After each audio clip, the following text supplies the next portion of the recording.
Hello, everyone, and welcome to another exciting episode of this series on modern Iran. I am once again very lucky to be joined by my good friend and co-host, Hunger the Dye Merchant. How are you, Hunger? I'm doing well. How you doing? Oh, good, thank you. It's been too long since we've done one of these, so it's good to return. Yeah, we're making slow progress. Mostly that is mostly my fault. I'm in between locations at the moment, but we'll hopefully speed up this series in the new year, which is coming pretty soon.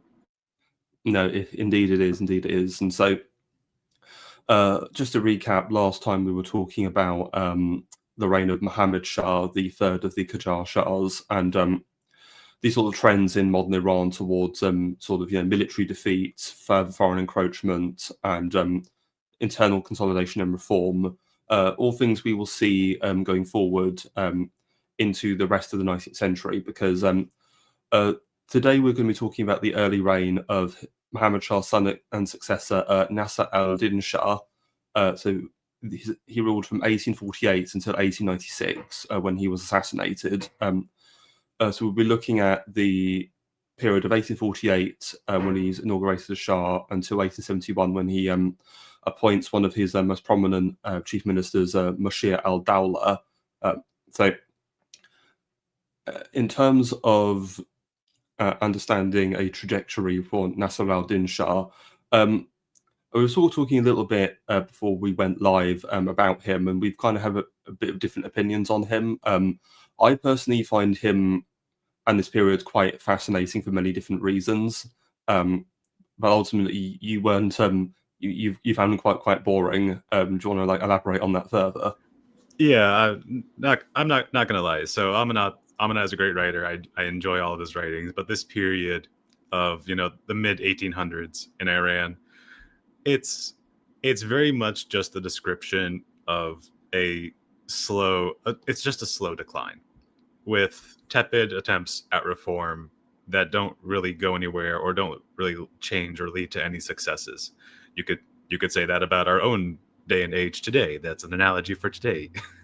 A very slow decline where attempts to change don't really go anywhere and don't succeed in actually affecting basic reality. So that's why I found it boring. Which is not to say interesting things did not happen during that time period, but I guess it wasn't the most exciting period in Persian history. I mean, I sort of get where you're coming from, but from my view, I mean, my investment is that Iran's at this critical juncture where you've got the British and Russians, further encroaching their influence onto the country. The economy is in bad need of reform. There's famine. These hundreds of thousands of people are dying from these various plagues. The country needs a shake-up, and it just seems to me that Nasser al-Din Shah and the Qajar elite just seem to have their heads up their arse, frankly, and don't. There's a saying that people like to use, which is that people just don't know what time it is, and I think that's very true of the Qajar elite at the time. To sort of elaborate on that a bit more, so Nasser al-Din Shah, so he comes in 1848 at the tender age of 17. Last time we talked about the Barbie movement and the uprisings towards the tail end of his father's reign. So he comes in like this sort of baptism of fire, where you've got this sort of messianic reformist religious movement in the Barbies, and this is the context in which sort of he comes in with the support of this sort of reforming, modernizing politician Amir Kabir, and to sort of contrast Nasser al-Din Shah to his father. I just want to look at the titles he used, because up to this point, the Qajars, owing to their sort of tribal Turkish heritage, they use titles such as Ghazi or Holy Warrior, and Kakan, son of Kakan, or Khan, son of the Khan, leaning back into sort of Turco-Mongol conquering heritage. Nasser al-Din Shah has a very different set of titles. So his titles were as follows: Shadow of God, Pivot of the Universe, and Refuge of Islam. And these are quite interesting, because Shadow of God is a very ancient title that goes back to the Achaemenid Empire and the sort of Sassanid Empire too. And Shadow of God is this idea that the Shah of Iran has divine grace, and essentially is a Persian version of like the divine right of kings.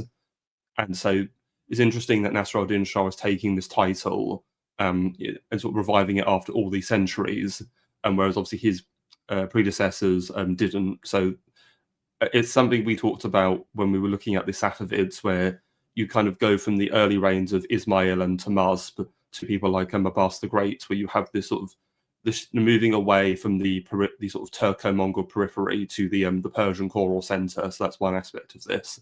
But what I also find interesting is this other title here called Pivot of the Universe.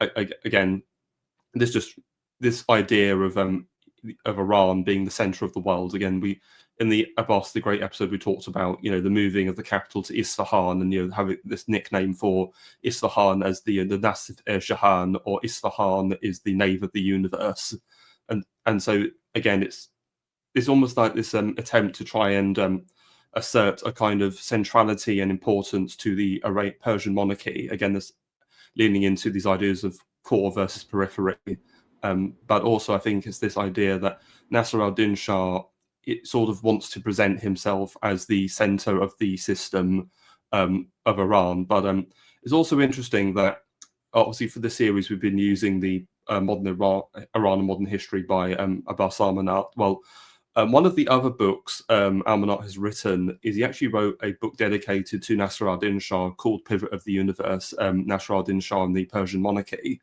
I've not read this book, but it's one I am aware of, and people are interested. If you want more in-depth information on this period, I'll probably recommend you seek it out. And just from reading a little bit about the sort of arguments Armanat's making in this Pivot of the Universe book, it sort of got this interesting poetic function where not only is this that you have this idea that Nasr al-Din Shah is trying to present himself as being the sort of center of the Persian system, but it's almost like literally Iran is the pivot of the universe to the British and the Russians, it being the two great empires, both trying to contest their influence over it. So in some, for better or for worse, Iran is in fact the pivot of the universe.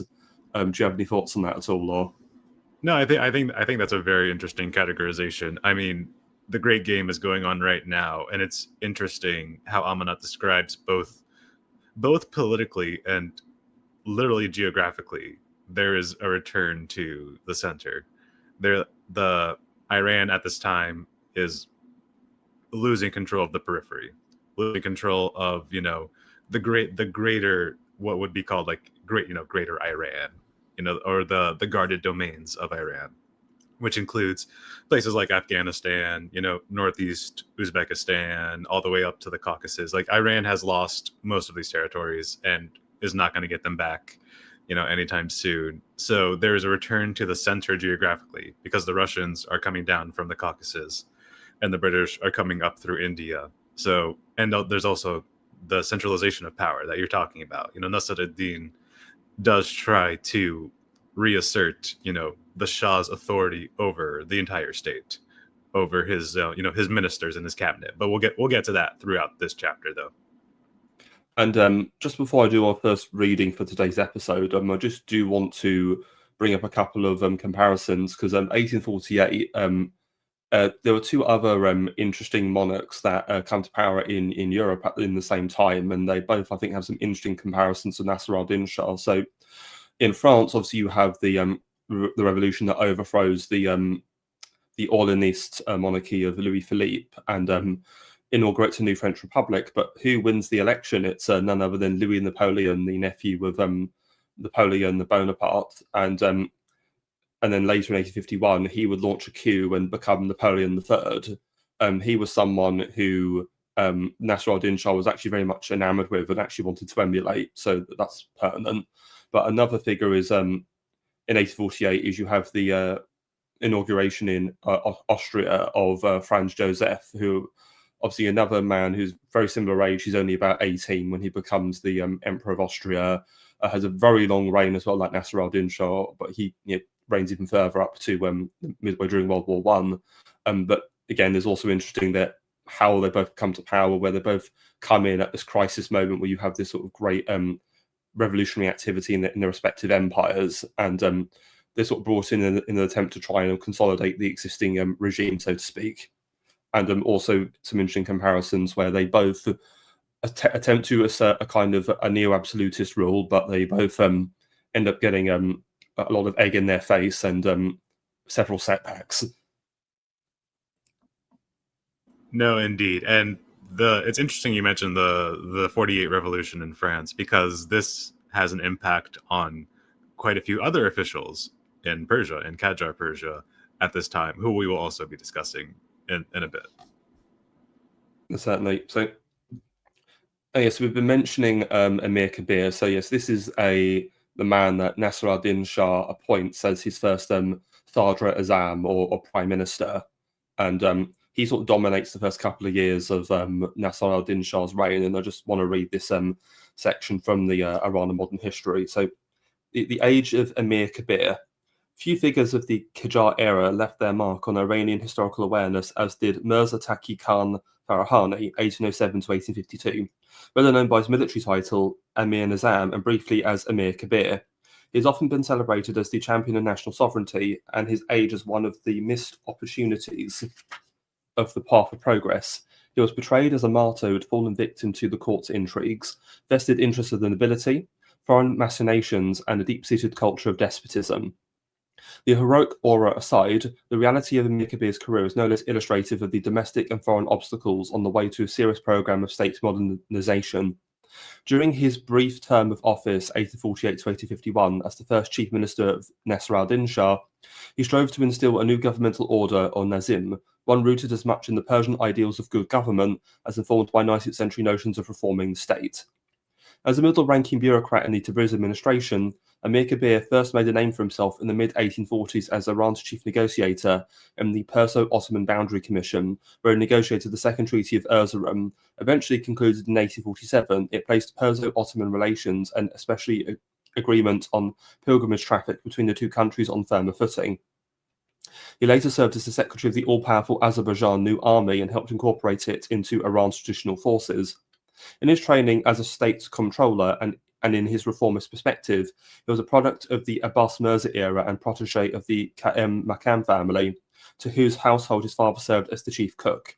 He shared with Haji Mirza Akasi, to whom he was indebted for patronage and promotion, his humble background. Coming from a village in the Farahan region, Emir Kabir was snubbed by the Qajar elite no less than they had despised Akasi. His aversion to the parasitic Qajar nobility and his desire to win over the young crown prince Nasser al-Din Mirza in Tabriz also followed in Akasi's path to power. He was more determined than his predecessor to hold the orderly reins of power, and in his plans for reform and his foresight in implementing them. In Tabriz, Mirza Taqi Khan first gained access to Nasser al-Din Mirza, who was serving as prince governor. The young prince was a child of an unhappy arranged union between Muhammad Shah, who had held little affection for him, and a powerful and protected mother, Jahan Khanom, of the Kovanli branch of the Qajars. She had heavily invested in her son's accession to the throne, although Nasser al-Din's childhood was one of parental neglect. He was viewed as feeble, unimpressive, and unworthy of the Qajar crown. A capable uncle of his, backed by the Russians, seriously disputed his right to the throne. After Muhammad Shah's death, Mirza Taqi Khan proved indispensable in bringing the young crown prince to the capital and helping consolidate his royal power. He was like a father to Nasser al-Din and a tutor, teaching his pupil how to act as a king, conduct the affairs of the state, and resist demands of his family members and court attendants. He intended to hammer out of the young Shah a modern ruler, assertive, educated, and disciplined, perhaps having in mind Abbas I 3 centuries earlier. To Nasser al-Din Shah's credit, he opted for Emir Kabir and was prepared to an extent to listen and learn. Typical of his age, Emir Kabir saw the military as the way to reorganize the government. His vision of overhauling the state was informed by such state reformers as Peter the Great, who had subdued the all-powerful but unruly Russian nobility, and Ottoman Mahmud II, who had destroyed the remnants of the Janissary Corps as a prelude to the Ottoman military and administrative reforms. Emir Kabir, who 3 times visited Russia and the Ottoman Empire, witnessed the fruits of these reforms. While in Tabriz, he was also close to the British commercial consul, and early as 1838, he had shared some of his aspirations for political power with the consul. His idea of ministerial control may have well been patterned after the famed Persian viziers of the past. Emir Kabir's appointment in 1848, at the beginning of Nasser al-Din's reign, to the triple office of Sadr Azam, Chief Minister, Commander-in-Chief of the Army, Emir Kabir, and Guardian Atabat, the young Shah, came across as an unusual monopoly of power. It was visibly comparable to that of the celebrated Persian minister Abu Ali Hassan Tusi Nizam al-Mulk, whose example may have been in Emir Kabir's mind. For those who don't know, Nizam al-Mulk was the Grand Vizier of the Seljuk Empire under Alparslan and Malik Shah back in the late 11th century, whose example may have been in Emir Kabir's mind. The young Shah was obliged to grant him emergency powers while the country was in a state of political transition. His control of the Azerbaijan army and orderly investiture of Nasser al-Din to the throne made such a choice almost inevitable. By 1848, the Babi movement had reached revolutionary momentum. At the same time, a serious secessionist revolt in Khorasan, led by Muhammad Khan Salah of the rival Davalu wing of the Qajar tribe, also loomed large. Salah was backed by Turkmen and Kurdish tribes of the northeast that resisted both the Qajar state control over Khorasan and the virtual exclusion of the Davalu Qajars from position to power. To restore order, the Premier relied on the new army of Azerbaijan. In the 3 years that followed, he further reorganized the Qajar's mostly tribal military resources along the lines of the Azerbaijan Corps. By 1851, the army had crushed both the Ababi uprisings and the Khorasan insurrections. Emir Kabir was also aware of the need for steady revenue to pay and equip a modern army. They required a sound fiscal policy and the creation of supporting institutions. The Polytechnic Academy that came to be known as Dar al-Funun, Abode of Skills, the first Western-style educational institution, was in reality a cadet school designed to meet the army's needs for engineering, medical and artillery officers, as well as interpreters. Late in 1851, shortly after the downfall of its founder, Dar al-Funun started to operate with a handful of European instructors and some 100 pupils handpicked mostly from among the sons of middle-ranking military and bureaucratic officials. The instructors consisted of a mix of Austrian, Italian, and French infantry, artillery, and cavalry junior officers, as well as capable surgeon, a mine engineer, a military surveyor, and language instructors in French, English, and Russian. Instructors communicated with their students through mostly Iranian Armenian teaching assistants, who later became part of the teaching staff. The college's building was an early example of Perso-European style, inspired by the design of the British Woolwich Military Academy, improvised by an Iranian engineer who studied there. The launching of a government gazette under the new premier was also a step towards modernization. The Vakiye, a chronicle of events, was meant to educate the public about Western advances and to enable the state to communicate with its subjects, especially provincial elites, in accessible and concise language. Here, Emir Kabir's initiative followed in the footsteps of Abbas Mirza's administration and the publication of the first newspaper in Tehran in 1837 under the editorship of Mirza Saleh Shirazi, later a protege of Emir Kabir. Nearly 2 decades earlier, a press in Tabriz, sponsored by Munashir Khan Motammad al-Dawla, the Georgian confidant of Faf Ali Shah, used Persian movable type of the Nashq style as early as 1819 to print a host of books, including History of the Qajar dynasty and popular works by Muhammad Bakir Majlesi. By the 1830s, other presses in Tehran and elsewhere had begun to produce lithographic publications. Under Emir Kabir, and for more than a decade after him, the Vakiye Fakiye reported government appointments and decrees, court and provincial news, and public announcements. It also offered foreign news, both Western and regional, and printed some of the earliest commercial advertisements. Emphasis on world geography and politics, including the earliest public information on the American continent and the United States government and people, new geographical explorations and technological inventions and engineering feats opened up a new vista for Iranian readership. The United States was presented as a young nation successfully liberated from the yoke of English colonialism. In the following decades, Qajar witnessed, if not a printing revolution, at least a steady growth of private printing houses. A considerable number of Persian books published in the Naseri era included religious texts, works of Shiite elegy, ethics, poetry, popular tales, and some translations of European novels. Before the turn of the 19th century, newspaper publications inside Iran remained a listless endeavor firmly controlled by the state. Beyond education and the press, Emir Kabir's modernizing strategy relied on harnessing the influence of foreign powers in the country's internal affairs. This is evident, for instance, in his resistance to British intervention in the Khorasan revolt or to Russian demands for a greater say in the affairs of Azerbaijan. His early affinity in Tabriz with Colonel James Farrant, who later became the British Chargé d'Affaires in Tehran in 1848, and with Colonel Justin Shield, the British envoy who succeeded Farrant, facilitated British support and financing of Nasser al-Din to march to the capital and accession to the throne. Once in office as the premier, Emir Kabir did not hesitate to assert his independence. Like his predecessors, he viewed the British as a necessary ally and counterweight to the growing Russian threat. Yet it was careful to reserve Iran's authority over a range of issues, including trade regulations, protégé status for Iranian subjects, sovereignty over the Persian Gulf coast, and behaviour of foreign diplomats at the Persian court.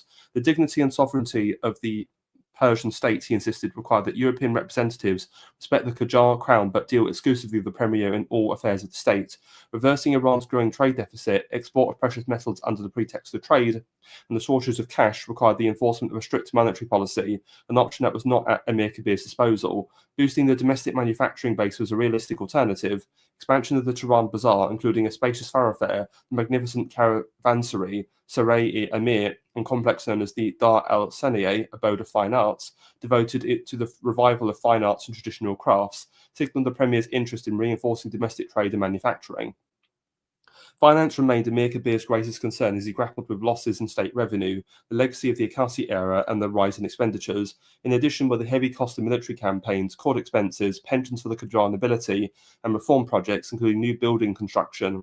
His experience as an army accountant no doubt helped with collecting taxes in arrears and reducing expenditures. Given the near bankruptcy of the state in 1848, a balanced budget proved daunting. Enforcing an austerity regime that cut all salaries and pensions in half across the board was daring but contentious. Reducing the young Shah's pocket money brought constant nagging, and slashing the pensions of the courts and divan officials bred serious grudges. With the accession of Nasser al-Din Shah, a host of his maternal relatives gained prominence. Some of the paternal uncles of the Shah served as governors and army commanders, but few of his maternal relatives who were given provincial offices rendered useful services. Government accountants, or Mustawfis, resisted centralising measures that limited their monopoly over finances and threatened their hereditary offices. Qajar, Iran's decentralised state accounting, and many abuses associated with such a system worked against any modernising initiative, and Emir Kabir's new appointments only partially strengthened his hand. Bringing some measure of discipline to the divan was a step forward. Likewise, the creation of a new agency, the Government Bureau of Justice, or Divan Kane Adalat, aimed to bring discipline to the otherwise muddled division between the Mujtahid civil courts and the government's control of customary law, or ORF, which was responsible for the adjudication of criminal cases. The new agency also heard some cases involving foreign nationals and addressed other cases relating to religious minorities. Frequent petitions from Jewish, Christian, or Zoroastrian families involved cases in which one of the heirs to a deceased person momentarily converted to Islam and appropriated the share of other survivors. Contrary to the Sharia courts, which routinely ruled in favour of the convert, the Bureau of Justice aimed to prevent such abuses, in part because some non-Muslim subjects involved in foreign trade were affiliated with European embassies. The de facto division of state versus religious courts nevertheless continued to plague the Qajar system under Emir Kabir. The mutual reluctance of the ulama and government to create a uniform code, such as the Ottoman civil code known as the Majalla al-Hakam al-Adiliyah, compiled during the Tanzimat era, served as a major obstacle to judicial reform. That Emir Kabir relied on the Shah's goodwill to implement his reform measures ignited almost from the start the enmity of the Qajar elite. They viewed him as a haughty and monopolising, and considered his draconian measures an unfair breach of their entitled privileges.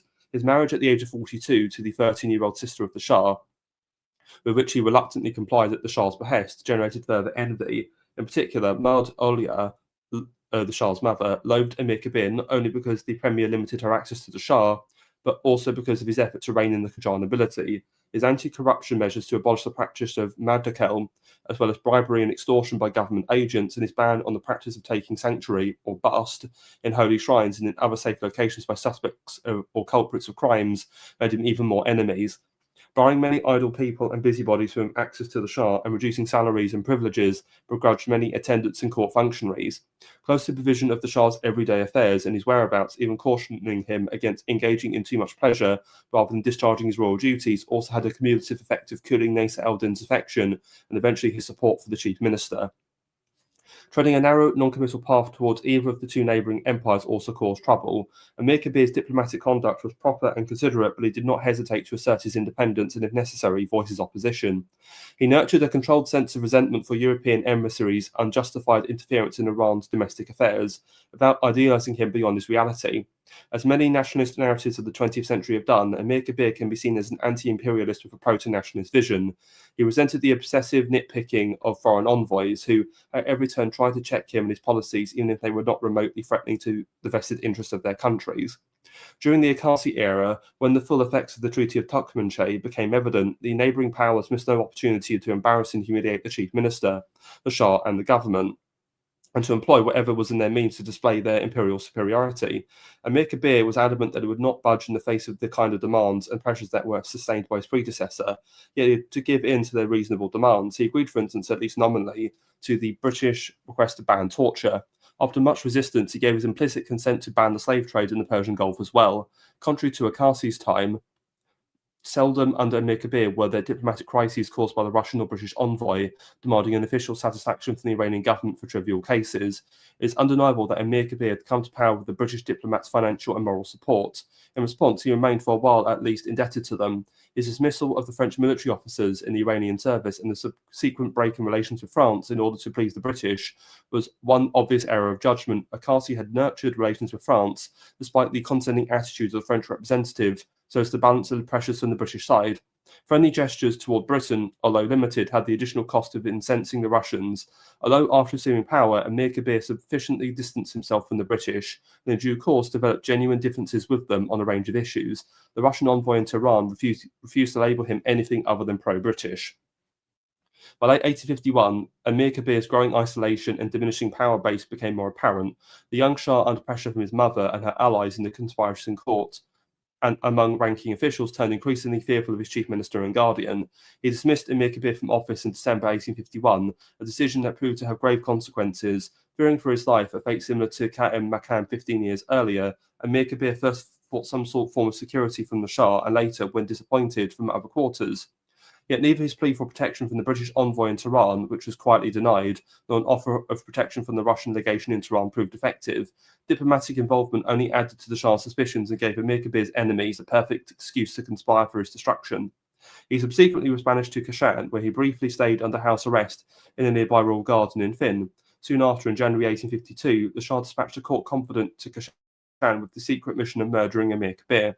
While he was in a bathhouse in the Finn garden, the executioners arrived. They cut his wrists open and let him bleed to death.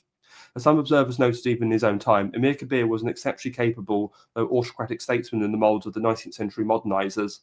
His vision of reform was top-down, functional, and clearly designed to create a disciplined and orderly regime. It was inspired by the European ideas of material progress, by industrialisation under the shield of a militarised state. Naturally, such a vision could not tolerate an indigenous movement of religious reform, such as that of the Babis, which was rooted in messianic aspirations and seeking finality to the unresolved Shia problem of authority. Clashes between the two visions were inevitable, yet as it turned out, they both succumbed to the conservative Qajar rule that soon prevailed and endured in one way or another until the end of the 19th century.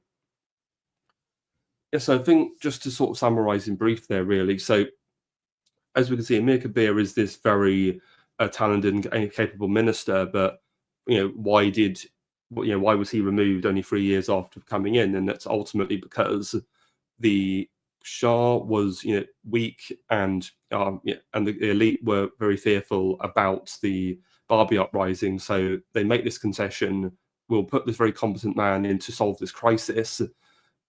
But as he carries on with his reforms and makes no attempt to compromise or assuage the concerns of the existing elite, eventually he becomes a liability to the very Shah, who relied on him for his accession to begin with, and that's ultimately why he's destroyed. Is there anything you want to sort of add to that at all? Well, I mean, another big reason that he was very disliked in the court and by the Qajar elites was because he was one of his big, I guess, not accomplishments, but one of his big focuses was anti-corruption. And he was very concerned with the state finances of Qajar Persia, and the state finances were not in a good state. A huge percentage of the budget, I think 70% of all the salaries the government paid out went to the Qajar elites, high-ranking officials, administrators, bureaucrats. 70% of all the budgets. A huge portion of that was going to the Shah himself, not surprisingly. A smaller portion of that was going to the chief minister, but there was a huge payout system, and the amount of pensions, the amount of the amount of privileges that these elites were given was under threat by Amir Kabir, because he wanted to audit them and he wanted to whip the finances of the state into shape. Because Iran was losing money at this time. Iran was exporting precious metals Like, it was having a very bad trade imbalance with the European colonial powers. So it was losing precious metals like gold and silver to foreign nations. And so the economy was in a very bad place, and that led to inflation. And one of the ways the state wanted to save cash was by implementing austerity and cutting the expenses of these Qajar elites who did not like having their privileges taken away from them. No, certainly. And what I find interesting is, just to make a historical comparison, what's really tragic about Amir Kabir is that I think, had he been a bit more savvy, I think he could have been a Persian Bismarck, because ultimately Bismarck in Prussia, Germany, was in a very similar position. You know, he was the Chancellor of the Kingdom of Prussia, later German Empire, and also the Foreign Secretary. And he ultimately was able to become this very powerful chief minister, and for about 30 years, until his dismissal by Wilhelm II. And ultimately, why was Bismarck so successful for so long and Amir Kabir wasn't? And it's because Bismarck had been able to effectively play different elite factions in Prussia off against each other, by making these concessions with different factions. He would work with conservatives where it suited him, he would work with liberals and progressives when it suited him, etc., etc. But there's another point that was one of Bismarck's key strategies was what he called the isolation of the monarch. He made sure that no one other than him had direct access to the king stroke Kaiser, in ensuring that the king therefore couldn't be influenced by anyone else. Whereas ultimately, with Amir Kabir's case, he did not have that ability to totally isolate Nasser al-Din Shah from his mother or these various other Qajar elites. And so Nasser al-Din Shah, I think, was somewhat influenced by these elites, and this is what led to I think his fall and dismissal. But I also think there's an element of I think Amir Kabir, yes, there's an important need to reform and modernize the state, but I think, if it's fair to say, Hunger, he tried to do too much at once. I think had he gone a bit slower and more gradual, I think he probably would have been able to hold on to power for longer and been more successful. Would you say that's fair? Oh, I 100% agree with that. Amir Kabir was not he was not as savvy as Bismarck. Bismarck was an incredibly savvy person, but Amir Kabir was, I would say, very single-minded in his vision for reforming the state along more, like, I guess you could call it, along more nationalist lines. I think that's a very fair categorization. He was a proto-nationalist. He cared about, the running of the state, how the state operated, the collection of taxes, all like the modern administrative stuff. He was not a liberal. Amir Kabir was not. He was a reformer, but he was not a liberal, and you can tell that from the way Amanat writes about him in this chapter. It's not unflattering, but he definitely does not have the liberal reformist ant smell that Amanat picks up very well. We talked about this off stream. He was very much a failed Bismarck, and absolutely he did try to do too much at once, and he was not good at making friends. One way to illustrate that was that both the British thought he was too pro-Russian, and the Russians thought he was too pro-British, which is an incredibly bad position to be in, because when both sides think you're supporting their arch rival, neither of them want to be your friend. That's just one example. Even though he did try to appease the British with a couple concessions, particularly like on slavery, he was very hard-headed in wanting to assert Persia's independence in terms of trade, in terms of the economy, but he just couldn't. And he angered both sides, the Russians and the British, by trying to stay independent. I guess that's the best way of saying it. Yeah, exactly. Because I think when it comes to Persian officials, they're either in one camp or the other. And Amir Kabir's fatal failure was, by not aligning with one, everybody thought he was a puppet of the other side. So if you're it's friend enemy Yeah. and friend enemy distinction. If you're not our friend, then you're our enemy. Yeah, no, it was very ironic when I read that passage. I know, certainly. Well, so with the dismissal of Amir Kabir in 1851, Nasser al-Din Shah then appoints a new Sadr Azam, Mirza Akka Khan Nuri, who I've got pictured here on the left, and he's around for a bit longer, about 7 years. He's much more conventional, conservative Qajar minister. He just kind of he was competent but not too radical. He kind of just kept things ticking over.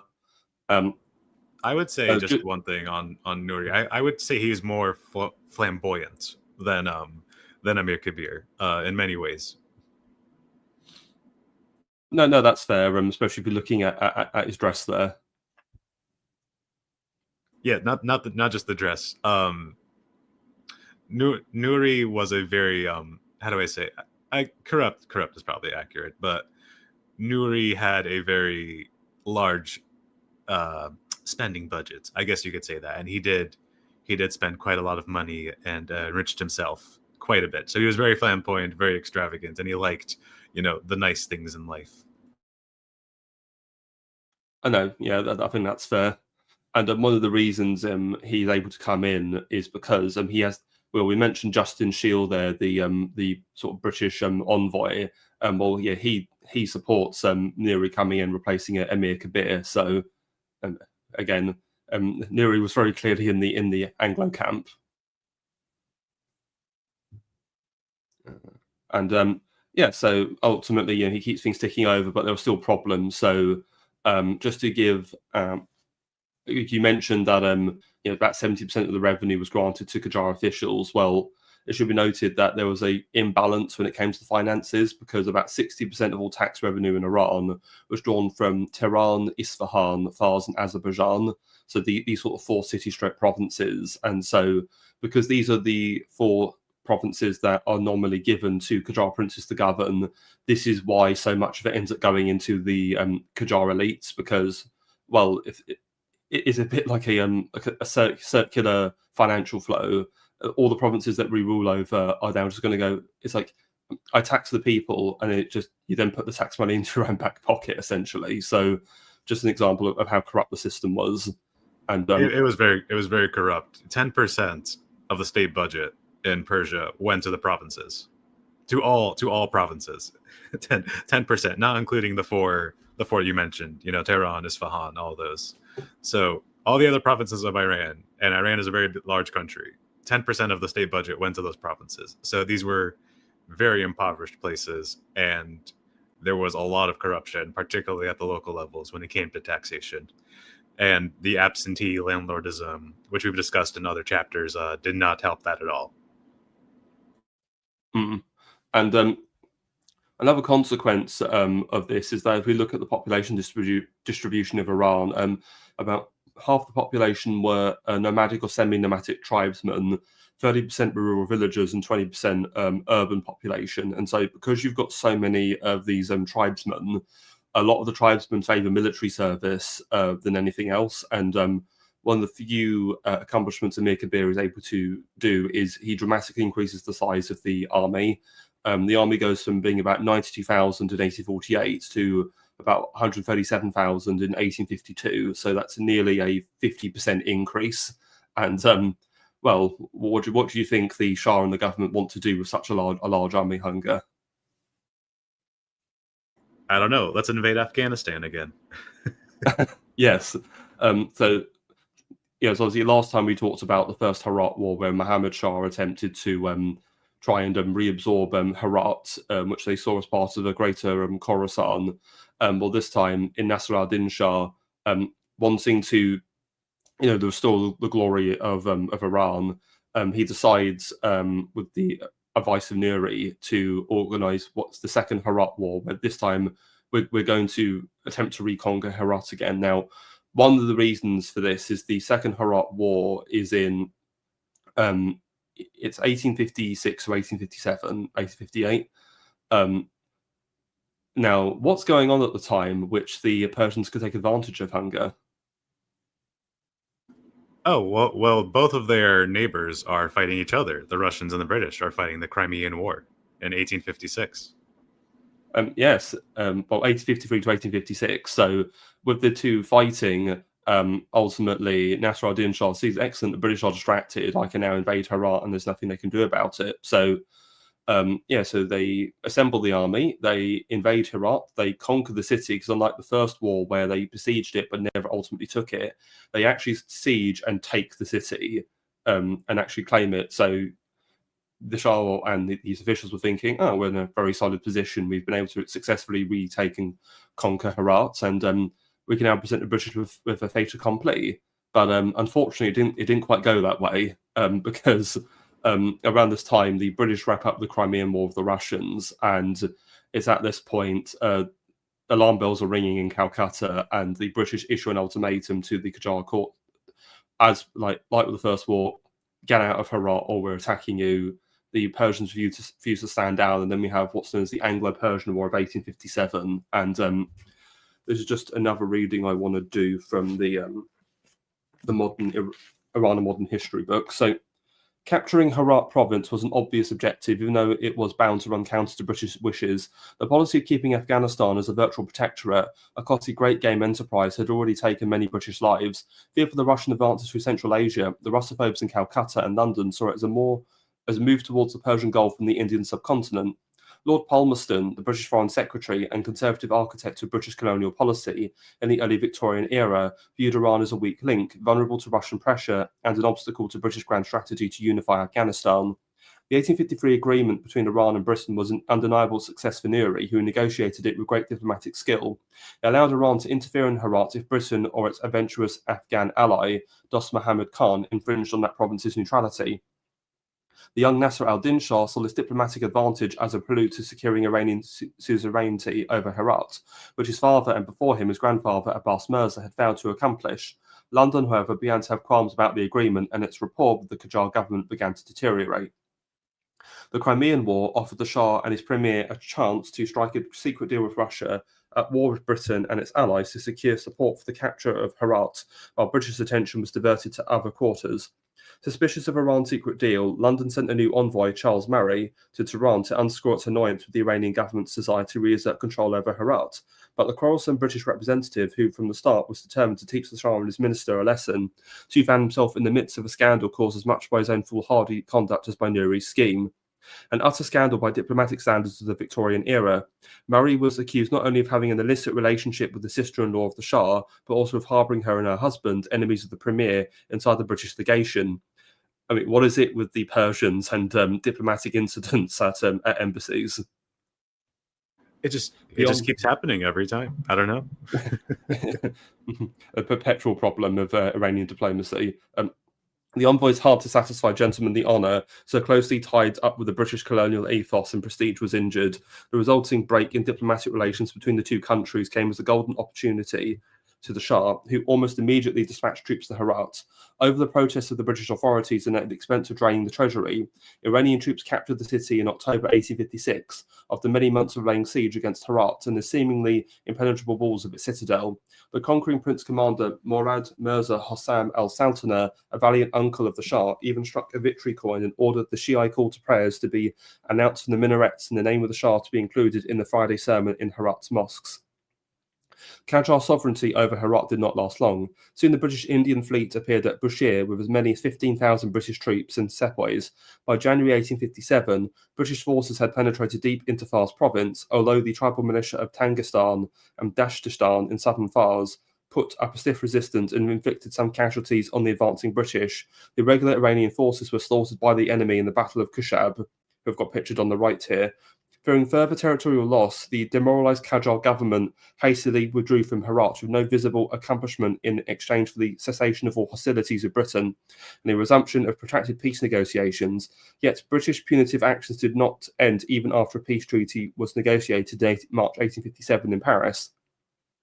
Under General Outram, a commander with many colonial credits under his belt, including humbling the rebellious people of Afghanistan and Sindh, the British fleet reached the head of the Persian Gulf and in late March heavily bombarded the Iranian port of Mohammara, today's Khorramshahr. At the end of the 1857 Paris Peace Treaty, mediated by the French Emperor Napoleon III, Iran was obligated to renounce any territorial claims over Herat or any other part of Afghanistan. The Paris Peace Treaty represented a turning point in Iran's relations with Britain, just as the 1828 Turkmenchay Treaty did with Russia. The Herat affair made clear to the Qajar state the grave consequences of militarily engaging a European colonial power. The Shah and his government realised that negotiation, brinkmanship, and politics of balancing the two empires on Iran's opposite borders was the only realistic alternative. In the age of empires, it became painfully apparent that Iran would have to accept the loss of territory on its periphery for the sake of preserving its centre. The loss of Herat, like the Caucasian provinces earlier, demonstrated the limits of the sovereignty over regions that historically and culturally were parts of Greater Iran, but could no longer remain provinces of the guarded domains. 4 years later, another loss of nominal vassalage, the city of Marv and the surrounding province of Iran's northeast, further proved the inevitability of abandoning the difficult-to-control frontier lands. The continued Turkmen raids in northern Khorasan and abduction of thousands of Iranian captives further blemished the image of the Qajar crown. In 1861, a campaign against the Tekke Confederacy was poorly organised and badly executed, ending disastrously with many casualties and troops falling into Turkmen captivity. By 1862, it was reported the price of Persian slaves in the Bukhara market dropped to as low as 5 English shillings. And it's just incredible, isn't it? Because we talked in a previous episode all about these two Russo-Persian wars of the 1820s. And 1810s, 1820s, and now we have these two Anglo-Persian wars of the 1830s and 1850s. And as I said earlier, there just seems to be this sort of Persian talent for just sticking your head in the sand, or sticking your head up your arse, or probably more appropriate, and just being not understanding what time it is, and not learning the lesson of these two defeats against the Russians. They then take these two defeats against the British. It's just incredible, indeed. Isn't it? It really is.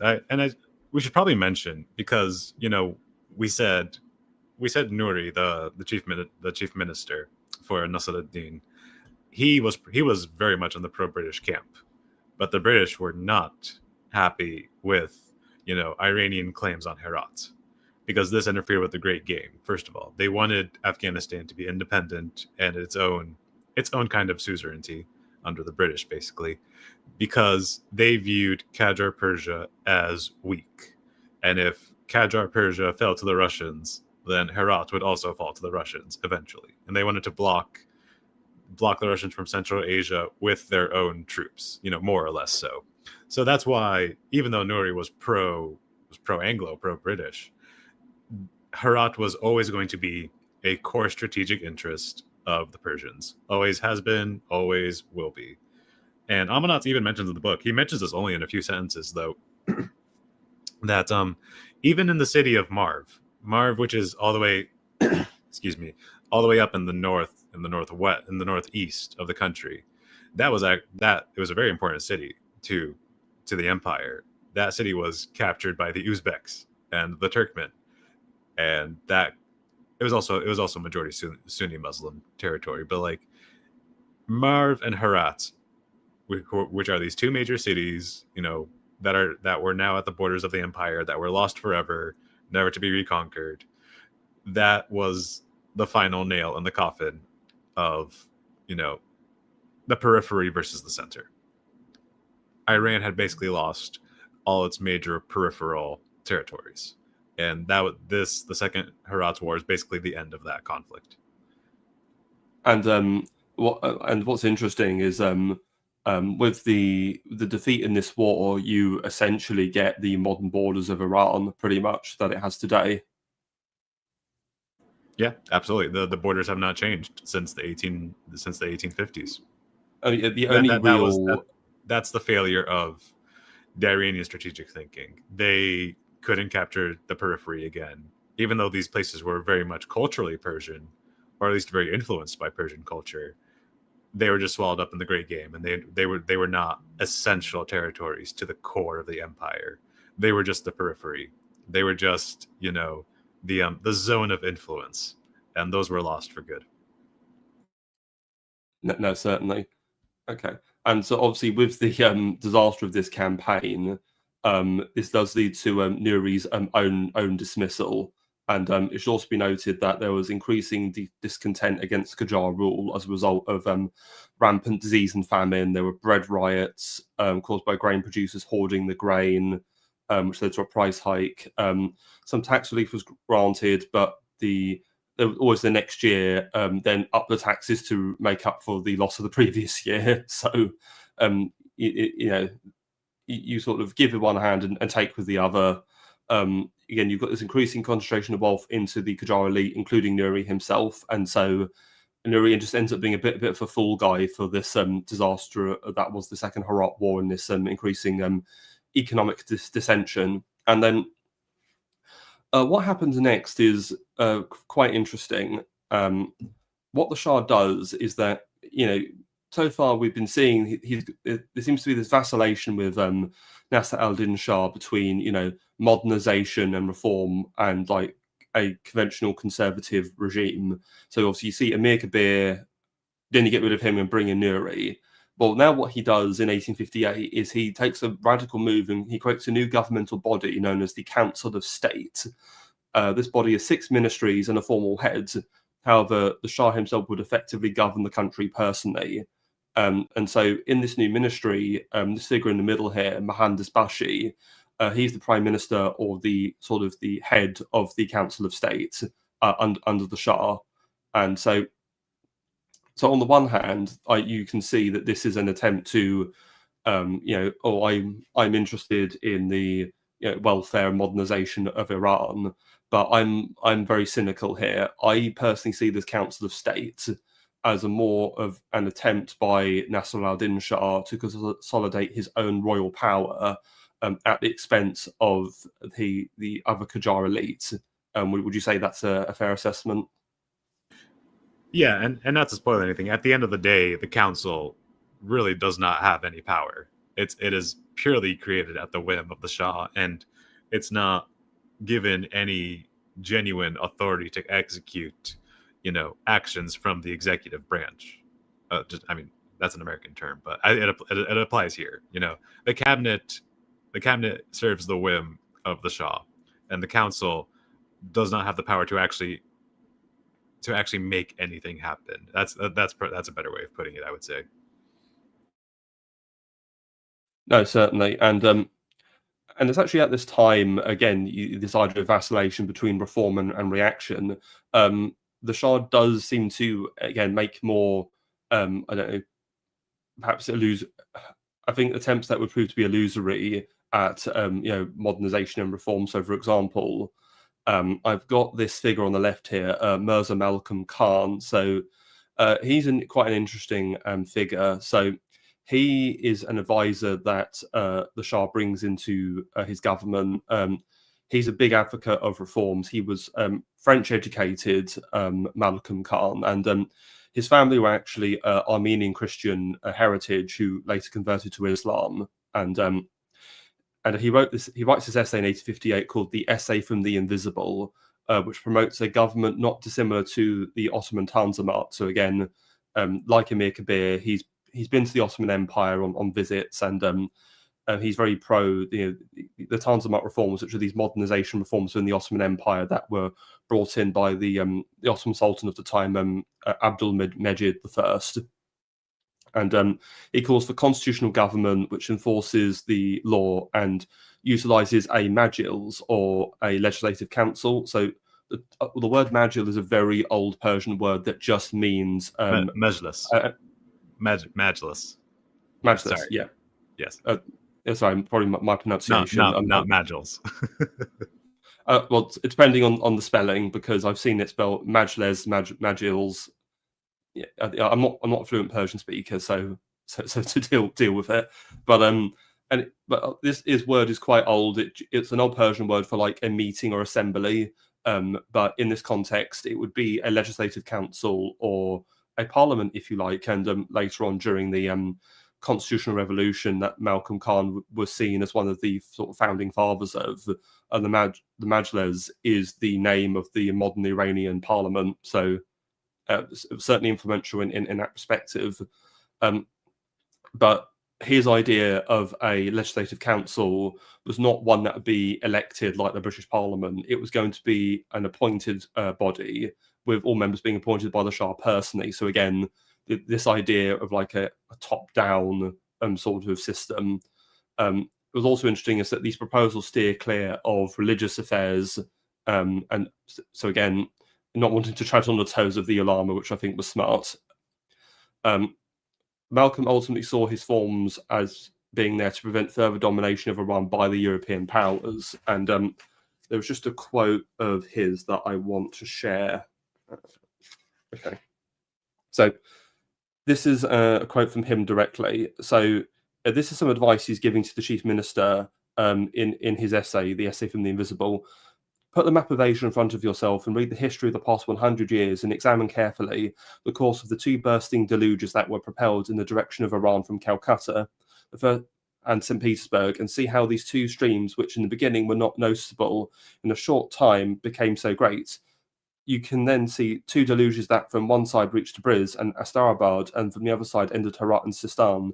Then you can tell how many minutes remain in the life of this state. So again, I think he was again, very much. So I think Malcolm Khan was somebody who did realise what time it was and said, we cannot allow this increased subversion and encirclement of the country by these foreign powers. No, absolutely, and he wanted radical reform, much more radical reform than Nasruddin was ever willing to compromise on. He wanted a centralized state, but he wanted more delegated, more administrative power delegated to the provinces. He wanted what's the best way of describing his, I guess, ideology? He was a liberal reformist. He was not against the Shah having executive authority, but he saw there were problems in the provinces and they needed to be addressed. I guess that's the most diplomatic way of putting it. And the funny thing about Malcolm Khan, and as you mentioned, his family were from Armenian Christians.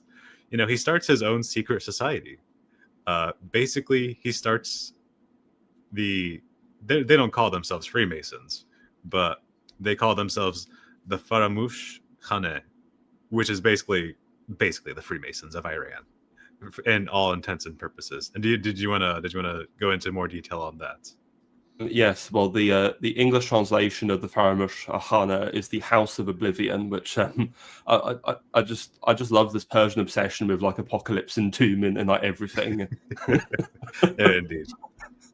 So the Faramush Khana, he founds it in 1861 as this secret society to agitate for reforms within the country's elite. And what's interesting is I've got this figure here on the right. So Jalal ad-Din Mirza, so he's a Qajar prince. He was the 55th son of Faf Ali Shah, and so this would make him the great uncle of Nasser al-Din Shah. And he was actually the formal head of the Faramush Khana.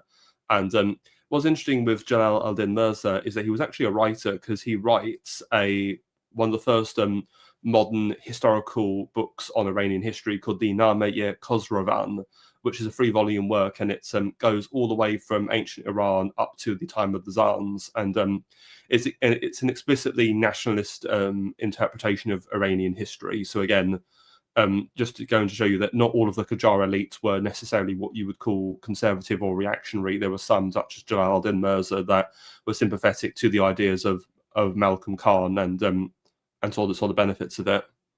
But we should also note that but there was also many. I could just briefly add, if you have there, when you mentioned the 55th son, there's a reason why the state finances were so bad. It's because the Shah could have 55 sons, and they all have to have a pension. Yeah, exactly. It's like the boomer pensions, but it's like Qajar around. Yeah, sorry to interrupt. Just please continue.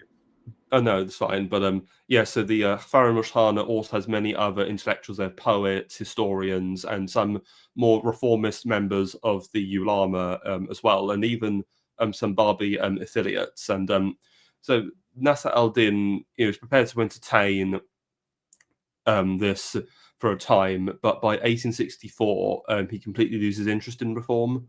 It should be noted that Mohandas Bashi dies in 1862, and the Shah doesn't really bother replacing him. But what he does, we mentioned the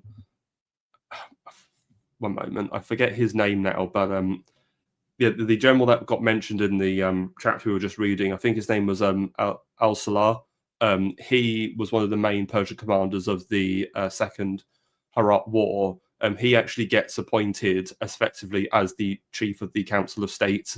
So the Shah's leaning into much more military autocratic measures in 1862, and in 1864 he completely dissolves the Council of State and just makes his head of his royal guards as the chief of the army, and gives him extensive civilian responsibilities. And he launches a formal crackdown of the Faramushkhana, and Malcolm Khan is forced to go into exile in the Ottoman Empire. And the Faramushkhana is there were allegations of subversive activities was the reason given, and I think having former Barbies or people of that affiliation involved was probably not a smart move on Malcolm Khan's part, considering their former subversive activities. Yeah, but this is just a repeated pattern. Anytime there is, a reformist, maybe not uprising, but there's a swing towards reform in the empire, there's always a conservative revolution or coup that happens to stop that in its tracks from ever going too far. Mirz, this will not be the last time we hear of Malcolm Khan.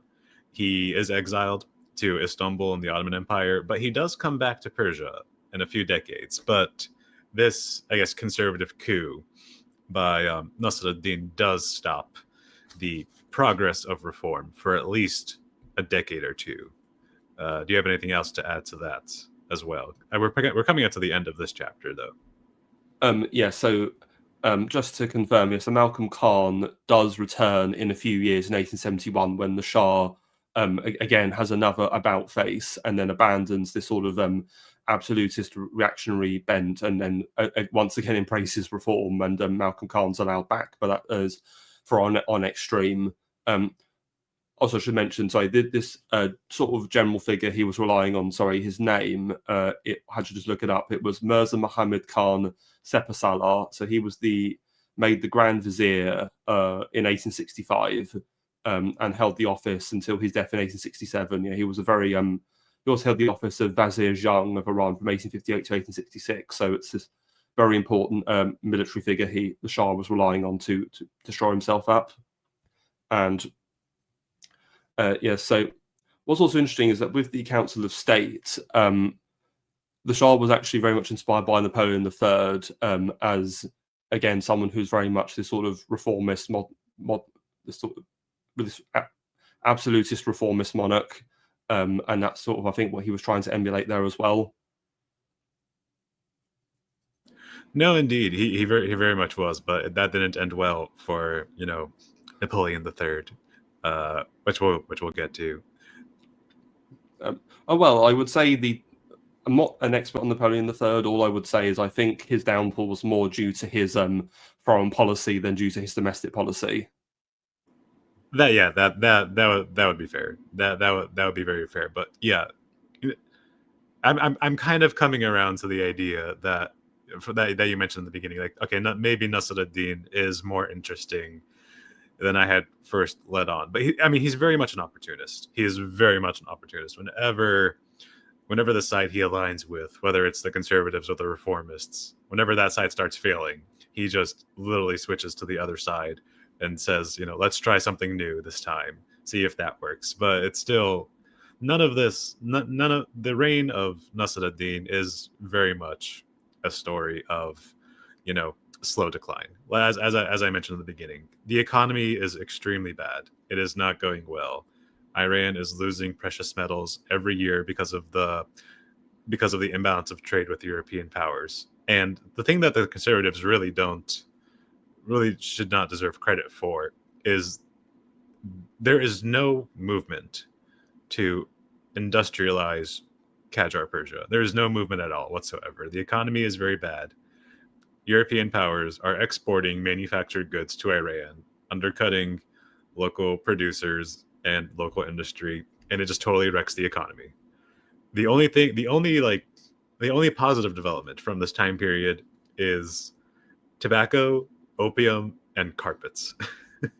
That you could sum up the entire Iranian economy in just those 3 words: tobacco, opium, and rugs, Persian rugs, which are very good, but that's not the basis of an economy of 8 million people.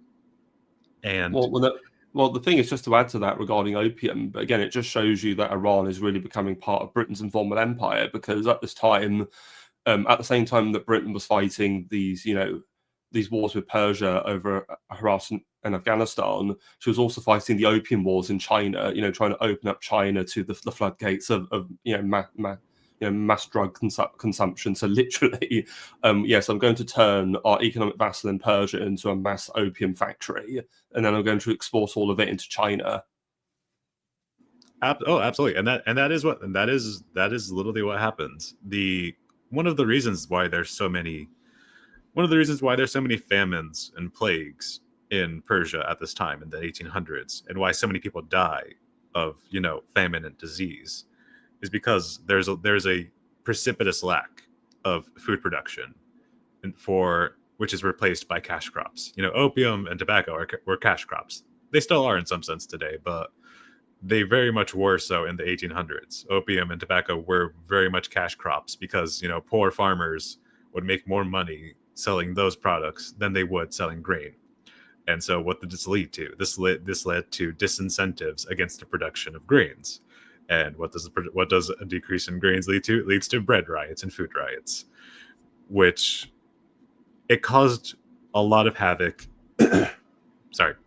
It caused a lot of havoc in the provinces of Iran. It caused a lot of havoc. There was mass reports of starvation. There was mass reports of cannibalism, which is crazy to think about, that there was cannibalism occurring in rural Persia, where people, after eating the cats and the dogs, and after eating the grass, there was credible reports that people were being abducted and eaten in rural Persia. That's just something crazy to think about. If you wanted to add to anything to that.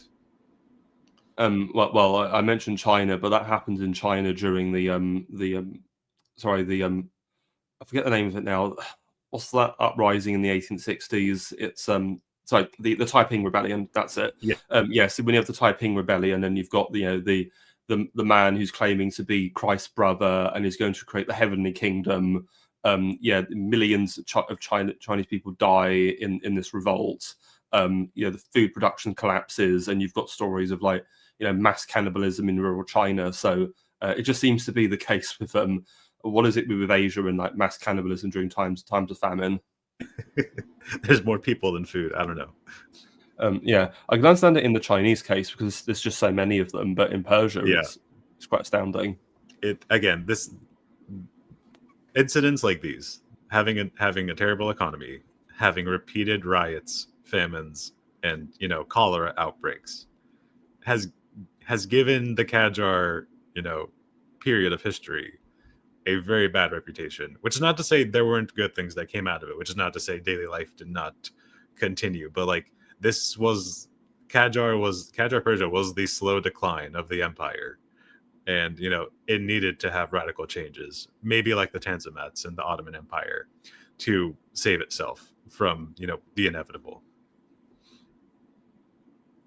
No, certainly, and and I think that's pretty much all we wanted to discuss on today's episode. So next time we'll be looking at the rest of Nasser al-Din Shah's reign, so going from 1871, from the appointment of Mashir al-Dawla as the Sadr Azam or Prime Minister, up until the Shah's assassination in 1896. And if you think this episode was bad, next time it gets even worse. And I think you won't be surprised why Nasser al-Din Shah would be assassinated in 1896. And yes, and we've had a few super chats come in, and right. Firstly, we've got the Easterly Westerner for $5. Aaron, if you will, thanks for your work and hungers as well. Keep it up. Well, thank you very much. The Easterly Westerner again for $10. I'd meant to ask that last stream. Was there a likelihood of Persia going Barbist? You brought up a governor backing, and there seemed to be roots on the ground. Did the Barb's followers play too soon? Well, I think there is a element of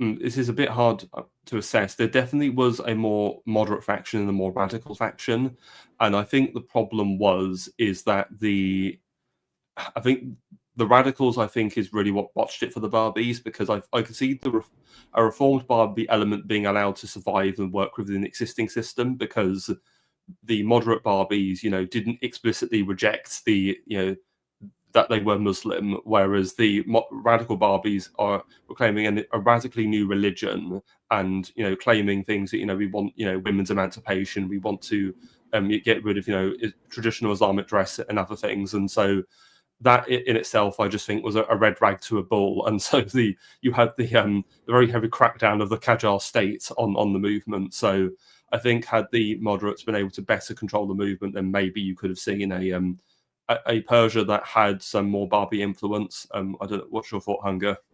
No, I was going to say something pretty similar. It was definitely way too soon. It was definitely way too soon. I think they could have had more success if they had survived into the 1870s and 1880s. They probably would have had more success. But yeah, it was the radicalism. It was the fact that we're going to have a total and complete break with Islam, and we are going to enter a new prophetic cycle, which was explicitly what the Bobbies believed, and the Bob believed. That was totally not going to fly. It would be like, how do I say it? It would be like Mormonism taking over the entire United States. Like, everyone who's not already a Mormon, is not gonna convert to Mormonism. You know what I mean? No, that's so accurate, but so cursed at the same time. I shudder just to think of that. They are very good people, and I'm sure the Bobbies were very good people too. I have nothing against the Bobbies or the Mormons. They follow Jesus Christ, but we're not getting into that. Okay, but there's Mormons are great people. I'm not saying they're not, but it would be weird if they took over the United States. I don't know. I've heard very subversive things about Mormons and people in our circles. I think it was Ryan Turnipseed. There was a meme going around of like, if you had a nuke, what would you do with it? And he just shows like a map of Utah. Oh, come on! I'm not surprised. I'm not surprised, but still, it's Turnipseed is a devout Lutheran, so don't be. That does not surprise me in the least. Yeah. So sorry if any Mormons are in the chat. I'm merely quoting what Mr. Turnipseed's sentiments were, not my own. Okay, the Easterly Westerner for a third super chat, $5. Last, is there want in Persia to look at Herat again? I would deem that Persia could take her back now if willing. Love from a fellow Orientalist. I think Iran. No, I don't think so, because honestly, I think I'm going to be honest. Iran's got too many issues it's got to deal with internally. And besides, they're already too, I think, committed in places like Syria and Iraq. They've got several fingers and several pies already, and I think, with all this talk about potential, fall of the regime and a change there, I think, perhaps overextending in the foreign entanglements may not be a good idea for that regime. And besides, I think if people think Iran is a mess, I mean, just look at Afghanistan. I don't think they want to get involved in that. I would actually say yes, but I think Herat will always be in the Iranian sphere of influence to some extent. It will always be in the Iranian sphere of influence. The culture is there. The people are somewhat closer to Persians themselves. There's many different tribes in Afghanistan. It is majority Sunni, which is a giant problem. But would it take it back again? Probably not. But Herat will always be in the Iranian sphere of influence, and that's just something you can't change.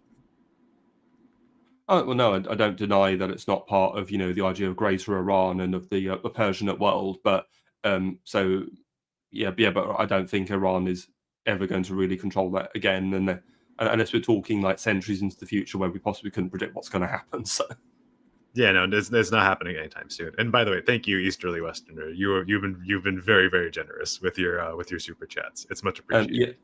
Yes. Thank you. Very, very generous. And we then have Distant Night for $10. Chat is entirely super chats when in Rome, and then a hand wave. Yes. Who needs And, real chats when you have super chats? it's like when in the chat, do as the super chatters do. So true. Right. Well, if anybody's got any final questions, now's the time to say them, because Hunger has to go in about 15 minutes. So,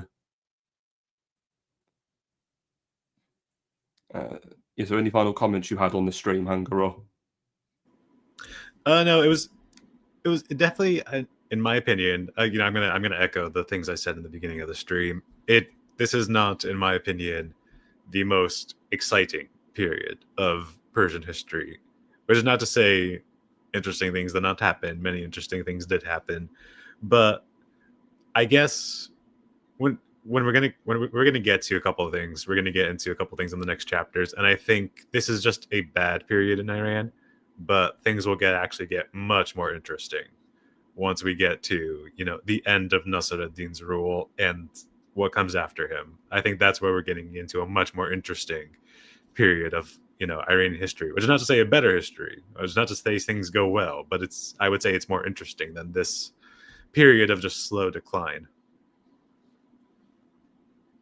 no, exactly. Yeah, we've had no other questions come in, so I think we'll wrap up here.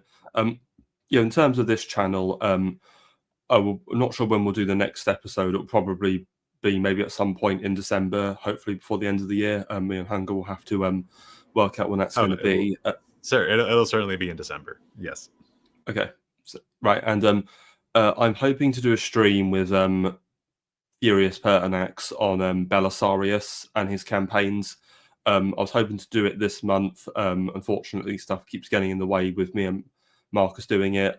Hopefully, it will be the end of this month or perhaps next month, but we'll see. That's something it will come when it will come, and I haven't been doing much else at the moment, but one thing I will say is that in terms of the special episodes I like to work on for this series, the next one that's going to come will probably be at some point in the new year. It's going to be an overview of George Curzon's Persia and the Persian Question, who was, I think Lord Curzon needs no introduction. This great British colonial politician and statesman. He visited Iran during the latter years of Nasser al-Din Shah's reign.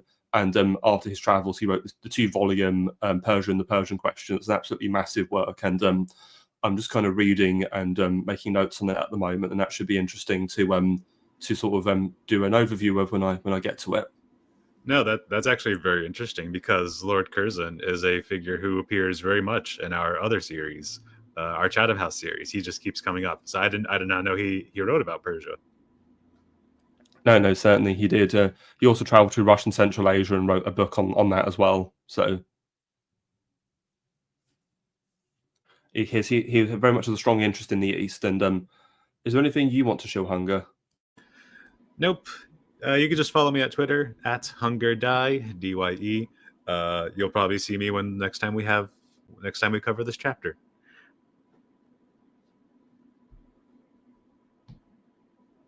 Certainly. I'm sorry. After all the super chats we had, I just realised I don't think I checked entropy. So I've just checked entropy and we've had nothing on there, sadly. But I just want to make sure I didn't miss anything. Well, thank you everybody for watching, and enjoy the rest of your Saturday. Right, bye bye.